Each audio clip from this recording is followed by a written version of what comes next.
I seem to sort of have come amongst you as if by accident. You seem to be quite surprised that, anyway, I'm absolutely delighted. Only at a Lib conference you sort of drift in and go, do you want to speak? Yes, maybe. We don't change, it's wonderful.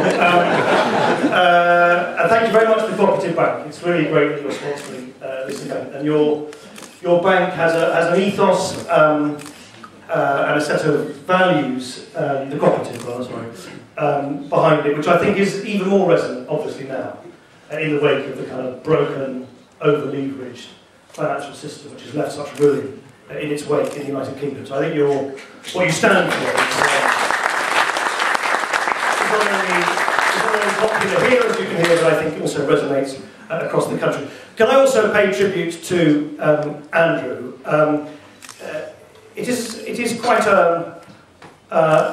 a formidable challenge working alongside Eric Pickles. And I mean that in the best possible sense. Andrew and Eric have created a sort of renowned yin and yang in their department. I won't try and explain who's yin or who's yang. I'll start comparing to pandas soon, and they'll all be in all sorts of trouble. But no, Andrew really has had to take some very, very, very difficult and some outright unpopular decisions.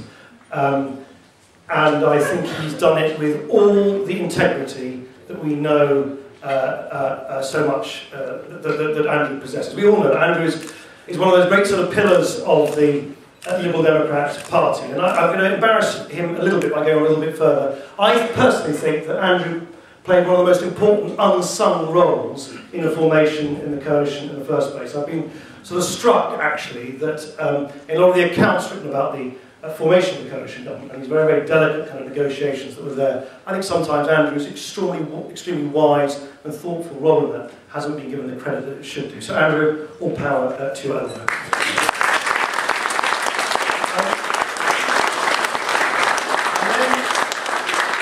And then most importantly, all power to your elbow.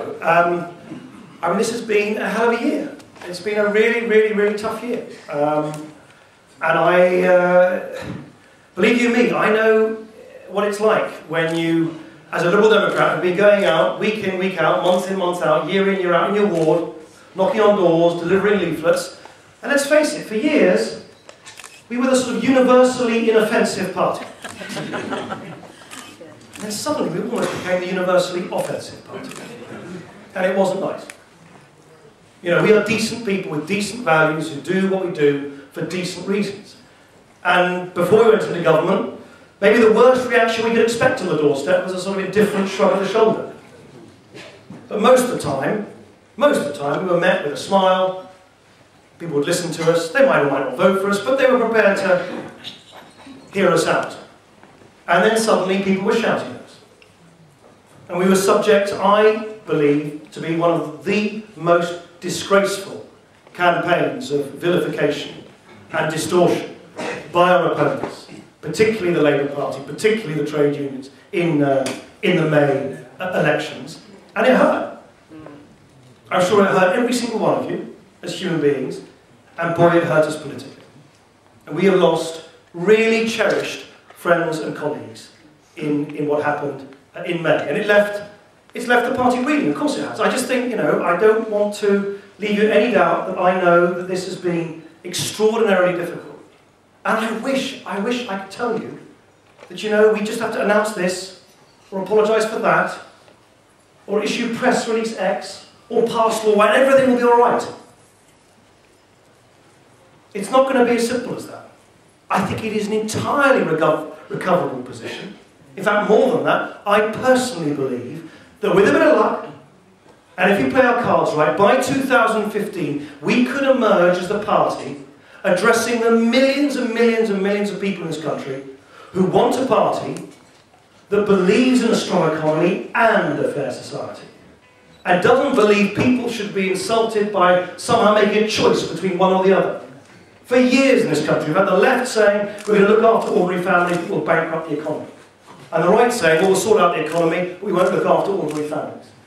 We're the only party that I think stands for that decent centre ground of British politics which says there isn't a choice between a strong economy and a fair society. You've got to govern with both the head and the heart. It's a huge prize for us.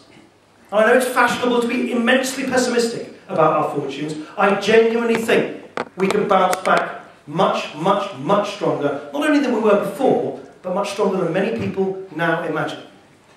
But it's not going to be overnight. And it requires unity, and it requires resilience, and it requires grace under fire. And all of you have displayed that.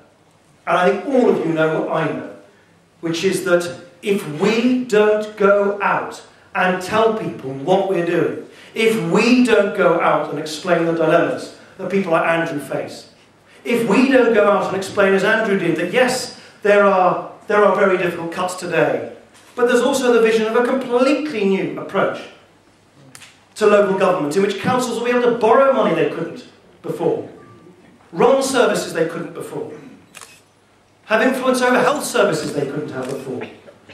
And that this is part and parcel of a wider vision of a reformed, reborn United Kingdom after the terrible, terrible economic traumas that we're still living through. And I believe most people in this country are fair-minded, and most people will come to accept that what we're doing for the best possible motives, and they will give us respect for that. So let's go out there, let's tell our side of the story.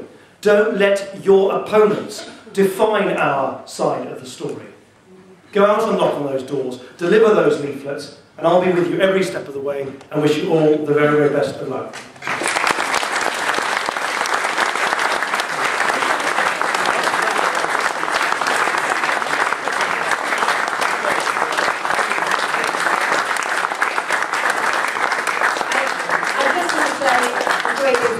Both Andrew and to Nick for sparing us this time. We know you're extremely busy during conference time, and we really do appreciate it.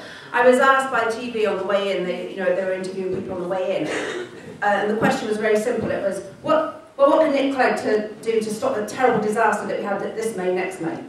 I said, oh.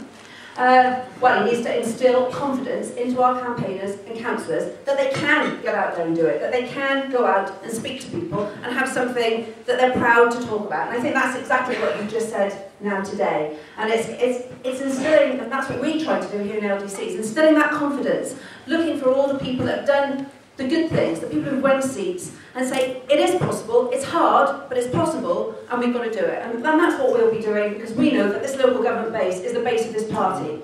And if this local government base goes, then the party goes with it. So we really think you need to invest, which I think you understand, the time and the energy with us, and we're very grateful for that.